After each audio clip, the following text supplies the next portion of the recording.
Paddy Power are gearing up for Cheltenham and offering non-runner money back on all races at the Cheltenham 2018 Festival. Paddy Power, you beauty! Applies from midday on January the 9th. T's and C's apply. 18 plus. BeGambleAware.org.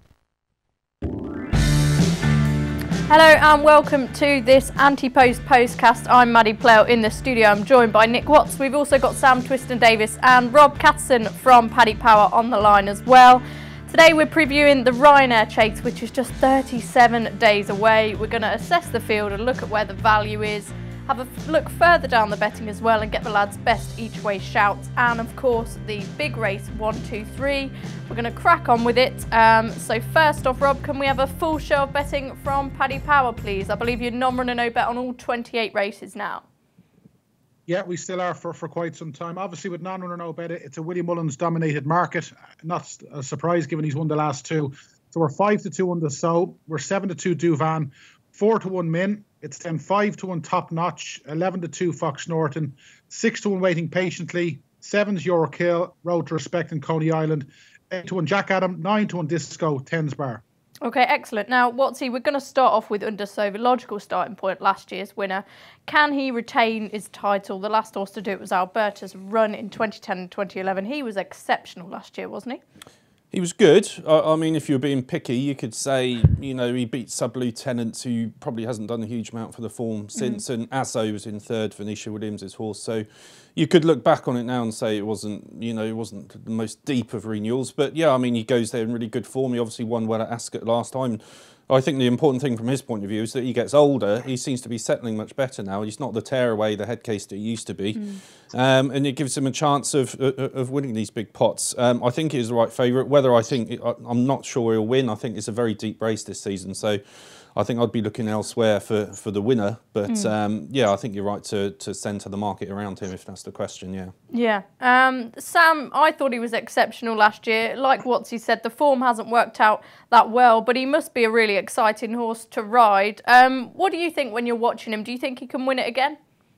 Yeah, well, from what we've seen so far this season, he's relaxing a lot better throughout his races, so he's giving himself a lot better chance. Obviously, he's running the French champion hurdles, so you know he's going to stay. And obviously, with the way he's relaxing now, he looks pretty solid. His jumping is holding up really well, and he obviously likes Cheltenham, so he's got a lot of the right attributes to go and do the job again. And a lot of people talk about the ground with this horse. Would you see it as a big concern if it turns up good? No, I wouldn't, to be honest. I'd say he's fairly versatile. He looks to have a good way of going, so I couldn't see it being too much of a problem. Okay, brilliant. And Rob, anything to add to that? What are the vibes on Underso? Sorry, say it again. What do you think of Underso? What are the vibes in Ireland on him at the moment? Do you think he can retain his title? Listen, he's an incredible racehorse. Like when you look at his record and when we see what happens to great horses, the longevity of him is exceptional. Like 20 wins from 26 races.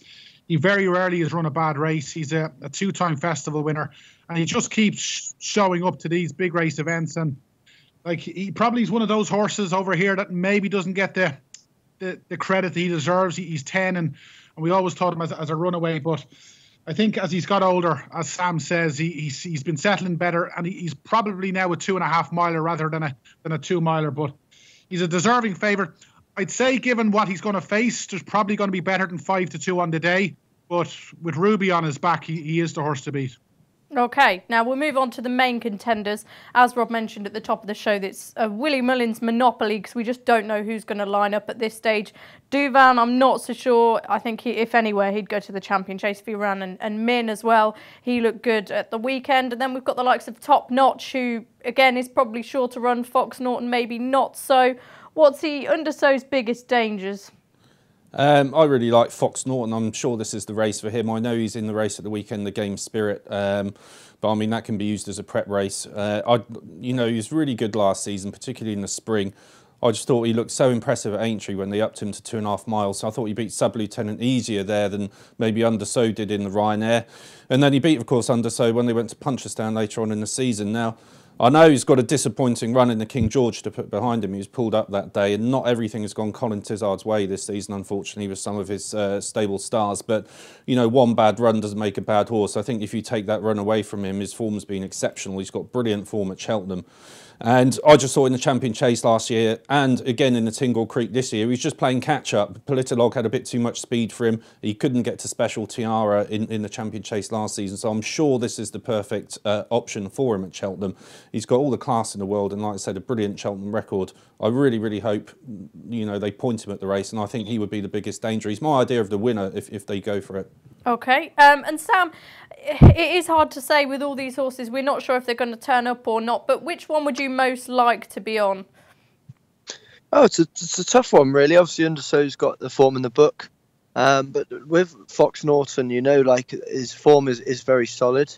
He has seemed to come to life in the spring. Obviously, was second in the Champion Chase last year and then going on to win really nicely at Aintree. So there's a lot to like about him as well. So it's a tough one, really. It's going to be a wide open race on the day. Obviously, a lot of horses going there off the backs of prep runs and things, and we're still to see obviously a few of them. So I think we'll possibly see Fox Norton this weekend. So it's kind of a race that could yet change again.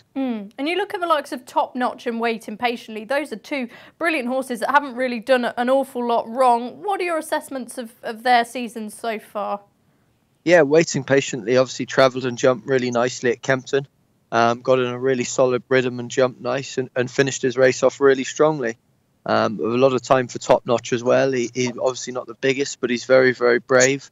Has a good technique at his fences, and once again, he looks very, very solid. And then even you look at Frodon, what he did in the handicap the last day. He jumped and travelled, and he obviously likes Cheltenham a lot. So it's actually, when you look through the race, it is wide open, and you could make a case for a lot of them. Yep, wide open. And Rob, what do you think of the likes of Waiting Patiently and Top Notch? And how do we sort of assess them? As Sam says, you could throw a blanket over a lot of them at this stage. Absolutely, and as Sam said, the next 2 weeks are going to be huge because you got Fox Norton possibly taking on Altior on Saturday, but on Saturday week you've got the Ascot Chase and you'll have Top Notch, Waiting Patiently, and Coney Island all running there. Like in 2 weeks' time, there's going to be this is going to be a completely different market. So we've got two massive trials, particularly on Saturday week. I thought Waiting Patiently was very impressive the last day. Top Notch has done nothing wrong. He's twice been placed at the Cheltenham Festival. And then you've got this dark horse, Coney Island, who some reckon it could be a Gold Cup horse. But after we've seen Ed Wolf win at the weekend, this could be the race for him. The next 2 weeks are going to be huge in the Ryanair market. Tom Nugent actually said that yesterday, that the whispers are that perhaps Coney Island will swerve the Gold Cup and go for the Ryanair instead. So more of that after this short advert. Paddy Power are gearing up for Cheltenham and offering non-runner money back on all races at the Cheltenham 2018 Festival. Paddy Power, you beauty! Applies from midday on January the 9th. T's and C's apply. 18+. BeGambleAware.org. Okay, welcome back to this Anti-Post Postcast. Of course, we're talking about the Ryanair this time around. We've got Sam Twiston-Davies here. Sam, you last rode in this race on Vibrato Valtat in 2016. Do you think you're likely to have a ride this year? You've already mentioned Frodon, or maybe Flying Angel could go that way, Clan de Zobo. There's quite a few that could step up, or will they go to handicaps? What do you reckon at this stage? Yeah, obviously it's early stage. We'll have to see. Flying Angel ran disappointingly at in the Sky Bet Chase at Doncaster, so he has to put that behind him. But there's reason to believe he come out a little bit sore and such. So hopefully he might be in better form by Cheltenham if he goes there. I imagine he'd be in a handicap. Okay. Then yeah, Frodon was very impressive the last day in a handicap. Obviously he's been put back right up as a handicap to the mid 160s. So there's not really much. He'd have to go for a graded race over a handicap, really. Mm-hmm. So he's in there obviously off a really solid run. He's going to go to Ascot, and we'll have to see how he gets on there, I imagine. Yeah, okay. And anything to say on Clan de Zobo or Le Parisienne? They're sort of the horses that are on the border between running in this race, you'd think. Yeah, it's a tough one, really, because Le Parisienne had just bumped into a few in those big handicaps. His jumping wasn't as fluent as you'd hoped at times, but obviously with pools, they're going to do a lot of schooling between now and then. And then with Clan de Zobo is similar. He was going to go to the Denman Chase. I'm not sure what his plans are now, but if he gets there in good shape, then you could never write off anything Paul does send for the race. Okay, and a lot of people, I mean, there was the argument that there should be a 2.5 mile hurdle. What insight can you give us into riding a race in the Ryanair is like? Because obviously it's not quite as fast as the Champion Chase, I'd imagine, but obviously you need to stay as well. So is it you need a whole range of talents to win this race, do you think? Yes, you do. And it's the same with every race in Cheltenham. You do race at a slightly higher tempo than you're used to all season. You have to get into obviously a very solid rhythm. As Cheltenham, the margins are so small, you can't make the smallest of errors, and if you do, you usually tend to pay for it. So you really have to be on your mettle. And at the end of the day, when you are racing against obviously the best, you have to stay well, because you're going to be racing at that higher tempo for that little bit longer. So it's a very tough race to win, as obviously we've seen over the last few years. Do take a very special performer, but if you'd have one on the day, it's a fantastic race. Yeah, well said. Now, Rob, I believe you've got some specials for us. We're going to move on to the Best of the Irish Challenge now. What are the chances of an Irish winner? Well, we hadn't won any of the first 11 renewals, and thanks to Willie Mullins, we've won the last 2. So obviously our chances are getting better. We make Willie odds on to win it, and obviously an Irish winner is odds on as well. It looks as though we're going to have quite a few runners. We've mentioned the likes of Unda, so I wouldn't have thought Douvan or Min will line up. To me, this looks the race for York Hill if they persevere over fences with him. Possibly Coney Island. And then you would have thought the likes of Disco and maybe Balco de Flow. I think we're probably going to have 5 or 6 runners, so I think we'd have an excellent chance. But the English team looks fairly solid too, so I wouldn't be taking it for granted Ireland are going to win 3 in a row this year. It's a competitive race for sure. Watsy, just want to ask you about York Hill there. A lot of people have mentioned this is the race they'd go for, if any, at Cheltenham. But what would you do with him now? I'd put him in his box, and I think I'd leave him at home until he finds some signs of life. I mean, I don't think you can put it down to the trip at the weekend. I didn't think he was travelling at any stage of the race particularly. His jumping was a bit sloppy. And he's just in a bit of a no man's land at the moment, isn't he? He's tried 3 miles, didn't stay there, didn't look to be a 2 mile at the weekend. So I suppose this would be the obvious one, but I don't know if it's a mental thing with him, or he just seems to be difficult to handle, and he's certainly not in a good place at the moment. So I couldn't really fancy him for this, even if he ran in it. And Sam, obviously York Hill, he's a bit of a puzzling one. But if you had Min, Douvan, and York Hill all up to form, who would you want to be on of Willie Mullins's lot? Well, it's a tricky one. They're all exceptional horses on their day. We probably haven't seen York Hill at his best this season, but you're wondering with Willie, he's not going to leave any stone unturned. And then obviously Min and Douvan as well, 2 obviously exceptional horses. So you have to have good respect for all 3. But I did think Min was very impressive at the weekend. Yeah, Min definitely, and as well, they seem to think that he wants a bit of a step up in trip, don't they? What's he? In Min? Yeah, I mean, I think he won over 2.5 on his first start this season, so I suppose he's one that could go up in trip. It's all in the melting pot, isn't it? It depends what happens to Douvan. He's 50-50 to make the festival at the moment. I wouldn't be surprised if they swerved it and just gave him a bit longer and maybe brought him back at Punchestown. In which case, Min would be the number 1 for the champion chase, you would think, and swerve this all together. So, I mean, it's difficult in the market. One of the interesting ones Rob mentioned briefly, I think, is Balco de Flow. Michael O'Leary's never won his own race.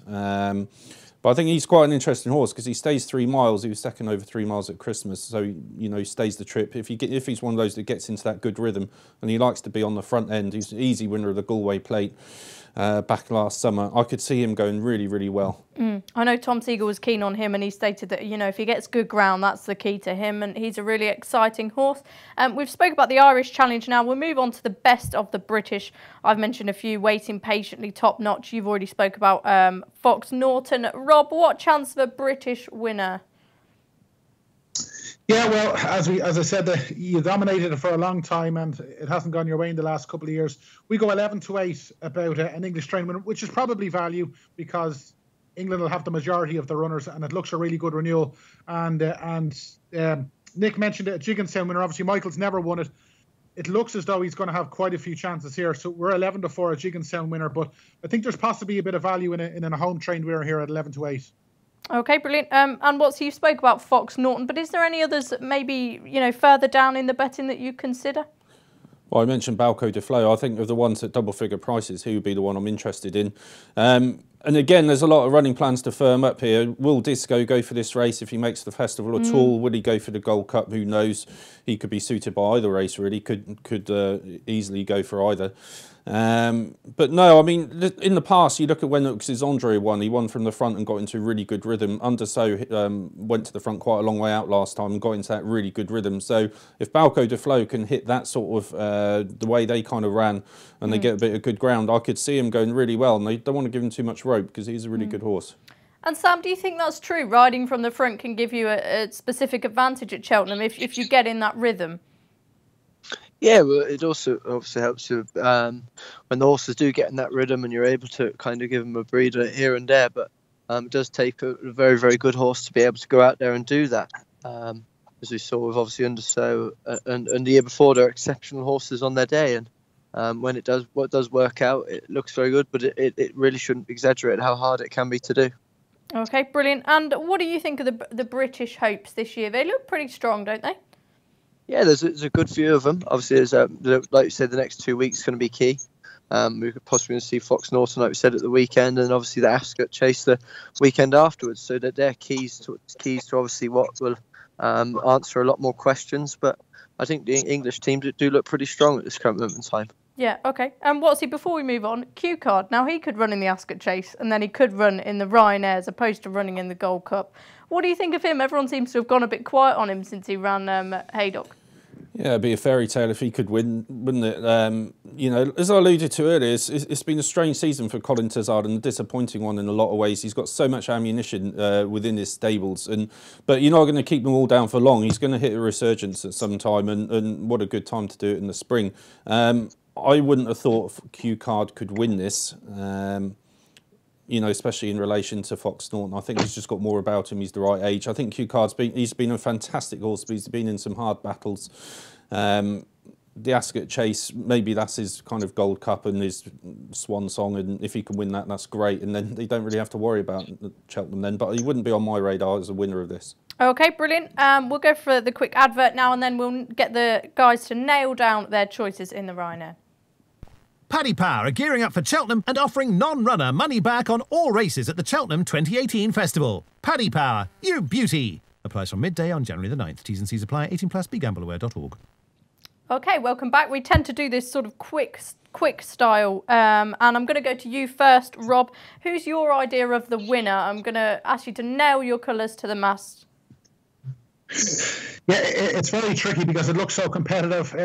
I think Ireland might just sway it, and I wouldn't be surprised if we had a 1, 2, 3. I'm going to go for Disco, one of the Jigginstown horses. He's got an excellent form the last year or so. He hasn't run since he beat Ballyusheen, but he's beaten the likes of our Duke and Annabelle Fly, and obviously he was just touched off in the JLT. So Disco to beat Underso and Coney Island in third. A 1, 2, 3 for Ireland. Okay, Rob's 1, 2, 3 for Ireland. Disco, a really interesting one that we've not had time to talk about much. Before we do, what's your thoughts on Disco? I mean, we've not seen him for a while, but he's clearly very talented. Love the horse, yeah. No, really, really nice horse. And he showed he stayed 3 miles. He won at Punchestown Grade 1 last spring. But I think he's quite versatile as well. So I think you put him over 2.5, you put him over 3 miles, it doesn't matter. He'll put up a good show, whatever. I suppose a bit of a concern that he's coming back off an injury. But Noel Mead's given him, positive bulletins lately. So hopefully he's going to make it. I suppose he's in both races, so you're not quite sure which one he's going to go for. If he's had an injury, they might err on the shorter race, so he could well go for the Ryanair. And of course, that would hopefully give Gigginstown a chance of winning their own race. Now, your idea of the winner, presumably Fox Norton? Yeah, it is. I'm a great believer in, I know it's an old cliche, but horses aren't machines, and I'd always forgive one a bad run. He had a bad run in the King George, but he was trying something new, trying something different. It didn't work out for him. If he comes back to the form of last spring, then I think he's the one that takes all the beating. Okay, and Sam, you mentioned you were really impressed with Min at the weekend. Who would be your idea of the winner at this stage? Obviously, there's a lot of water to go under the bridge yet, but... Yeah, it's a tough race. Imagine if in the race would be on Frodon, so I'd have to hope he goes there, and after the Ascot Chase, hope he does well there and then can go there on the way. Okay, Frodon for Sam. Now, Rob, you've given us your 1, 2, 3 already, but your best bet in the race? Yeah, I think it's got to be Disco. We're nine's non-runner, no bet, but there's obviously double figures out there. Like he hasn't been out of the first 3 in the last 2 years, and his form is rock solid. So even though I think he'll win, I think he's the best bet and the best value in the race, Disco. Okay. And Sam, any you think at perhaps bigger prices could be in with a chance? Yeah, you've got to take an opinion on a horse now, really, and see what you think, especially the prices. Say something was to win impressively in Ascot or impressively at the weekend, and there could be a good change around. So if you do fancy anything now, then you'd have a look, and if you do fancy anything strongly now, because could be a good amount of change in the next couple of weeks. Okay, Watsy? Nothing more to add. I think Balco de Flo is my best each way shot, and yeah, I've already said it about Fox Norton. Okay, big race 1-2-3s. Rob's already given his. That was an Irish 1-2-3. Go for it, Watsy. Yeah, Fox Norton, Balco de Flo, under so. There you go. Nicely done. And Sam, could you give us a 1-2-3 that you think could hit the frame in the Ryanair? Yeah, he'll get me in trouble, so we'll leave that one. No problem. Right, best of luck to you and Frodon if he goes in the Ascot Chase at the weekend. That's about all from us. Make sure you tune in to Friday's Tipping Postcast and don't forget to rate and subscribe on iTunes. Paddy Power are gearing up for Cheltenham and offering non-runner money back on all races at the Cheltenham 2018 Festival. Paddy Power, you beauty! Applies from midday on January the 9th. T's and C's apply. 18+. BeGambleAware.org.